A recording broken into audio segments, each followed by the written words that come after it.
们都是一起相伴呢，一起到老，好好的学修讲干行，大家都很有伴。各位浅显，你如果听到这样感不感动？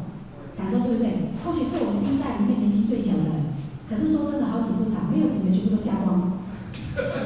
只有浩雪最信守承诺哦，所以浩雪就会跟老师抱怨，或者就跟他说：“老师，你老人家到说说嘛，他们那群没有良心的徒儿，全部都跑光，就只剩下我没有结婚。为什么不可以结婚？老人家给我一个解释吧。”浩雪有时候跟老师讲话都很没礼貌哈。结果当天晚上老师又来托我说：“徒儿啊，你是连女，你怎么结婚啊？”因为或许才知道说，因为古佛有没有？我们佛堂呢，第一件就是古佛来慈悲，那或许是第2位第2位被古佛慈悲的哈。那我们佛堂有一位道亲啊，他是第3位被教导。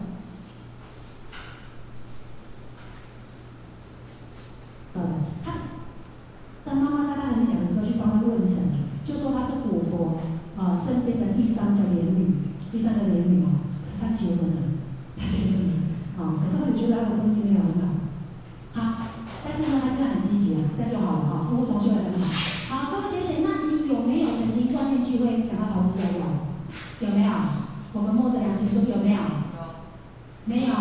你看你们的讲师非常的积极。其实呢，或许就说很多人，或许身边有很多同修，他们在学校的过程当中，有时候会想，或许看有些浅显来了，离开了。各位浅显，最近老师在那个人才班的时候，有特别慈悲就说我们应该把那些老道亲，对不对？以前那些有革命情感的这些同修，把他们找回来，是不是？其实各位浅显会相信说，一定也有很多我们的同修，可能因为很多的历练，对不对？有时候可能是人事的，有时候可能是家庭的，还是任何的问题，他们可能停止没有修的。可是各位浅显，这一些老师的徒儿，对不对？他们可能也在海角天涯的某个地方，他们可能也望着天空跟老师哭诉是不是？所以老师心里很痛，才会呢提出来要我们呢多去关心这一些好久不见的这些同学所以呢，或许觉得说，其实有时候我们遇到这些关卡，遇到这些障碍的时候，自己转化这个转念的这个功夫真的要去下对，像我们礼拜6要安坐嘛，礼拜天安坐，我们礼拜6呢又接到了一个，觉得感觉到蛮奇怪的一个问题就是我们的一个浅显，他就说，我们有个道亲，他病得很重他就说他这样安坐完呢，我们就到佛堂去，然后呢就帮他献供，然后帮他写回向表完，各位浅显这样听起来就觉得 OK 因为他发愿嘛，是不是？他说我们功德，帮他写回向表，我们这样听起来都 OK。可他后面讲那句我们听得吓死，他说我们就请他的冤亲债主历代的冤亲债主全部都到佛堂来，我们跟他沟通。或许已经更满，他就说浅显，请问我们要怎么沟通？我这个鬼魂，对不对？又不能够讲话，怎么跟他沟通？他沉默了1秒多，没关系，就是可以沟通。可是或许很纳闷，或许觉得道亲的这个状况，我们就鼓励他忏悔，鼓励他发愿，对不对？然后把一切交给老师，交给上帝去处理就好了。万一真的这个肉身不能够用，也没有关系，对不对？快去，快再来，这样就好了嘛，是不是？有时候在这个生死应该看得淡然一点可是我们这个前人就说，我告诉你这个很简单，没有几个人敢办的。那个佛堂冤亲债主广归一个瓜，看你的朝代一个瓜，看你多少功德。教主跟他说，浅显，这个你我看听都蛮不好的。我看我们不要这样做但是他很坚持可是后来我就会想，我们应该想办法解决，对不对？那但是他是浅显，我们不可以违背他的意思。所以呢，当天晚上或许其实头很痛，也是有一点点小生气可是后来隔天一大早，或许就打电话给这个事主，就跟他说，告诉你，这个浅显是问你喊的，可是呢，我跟你讲，你就诚心忏悔，对不对？然后呢，真心表天，一切交给老师处理就好了。千万莫用冤亲债主广归，你不知道你欠几百来是，可是后来这个道歉他很明理他说好，我知道。所以呢，各位先生，有时候我们知道，你身边有时候接到的一些测验卷是在测试你，对不对？你对到到底有没有认理实修，是不是？你知道那是我们说3不离嘛，对不对？不离什么？不离道场，不离经典，不离浅显所以有时候我们常看讯文，你会知道说，现先祖慈悲，知正知正见，你应该坚持什么？那什么东西呢？你应该要巧妙的把它避过就好了，对不对？圆融就好。好，那么当你遇到了真正关卡的时候呢，最主要是怎么样？你要坚定你的意志，要过啊。那其实呢，当时我们在新加坡遇到那么大的关卡的时候呢，老师慈悲说过，各位啊，你们把上天的事当做自己的事，你的事就是上天的事。所以呢，那时候呢，后学跟郭点是我们打算回台湾的时候呢，发生了一件事情啊，就是老前人跟郭经理托梦，他跟他说，你知道吗？本来你的爸爸是个喉癌，可是因为你在这个地方开光，所以你的爸爸已经怎么样？已经消了这一劫，消了这一劫。那后来呢，他很担心，他就回了台湾。回来台湾呢，他的妈妈出车祸，呢其实是轻伤哦，可是呢，因为他的家人就说应该让他照个那个脑部的断层，没有伤到脑部了。可是呢，他照了脑部断层之后才发现，原来他脑部的血管经快爆破了，快爆破了。后来就紧急开脑，不是因为车祸撞到了，是因为车祸去发现他脑部的血管已经快爆破了。所以老师呢，后来就跟郭经理指明他说，对啊，因为你在国外你办众生的事，所以呢，你最惦记就是你的父母亲，是不是？所以呢，为师呢也会帮你把你的父母亲照顾好。所以呢，郭经理他就非常非常的感动哦。所以呢，各位请开刀下种，回报亲恩。或许觉得说，真的我们这一生呢，受父母的恩德，对不对？那么大，那怎么样回报呢？开光也是一个很好的办法。当然了，开光不一定是到国外去啊，本地开光也可以。那当时我在新加坡办的那么有点辛苦的时候呢，会觉得说，当时最大的那个支撑我们是什么？就是我们的愿力、决心跟行动。那时候我就想，你知道吗？困难就说困在如怎么样？万事嘛，对不对？那初步呢，出去开光就有路，是不是？那新加坡的隔壁是马来西亚，在隔壁是什么？印尼嘛。我们也跑去马来西亚过，可是呢，那个地方可能我们跟这个地方姻缘比较慢。好，现在马来西亚也是有佛塔，可是呢，后来我们就转到新加坡去了，到马来西亚。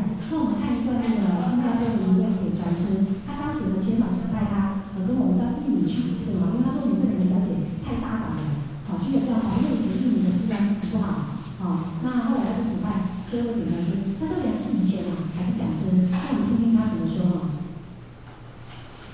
你好。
前人的智